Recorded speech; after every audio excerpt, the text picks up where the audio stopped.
देखते होता हमारे उड़हिया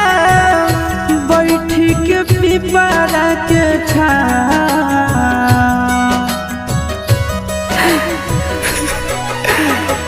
देखते होता हमारे उड़हिया बैठी के पिपरा के रुक रुक रुक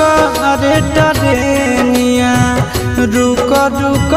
रुक रे टरेनिया ले ले चल जनुआ के गाँव रुक रुक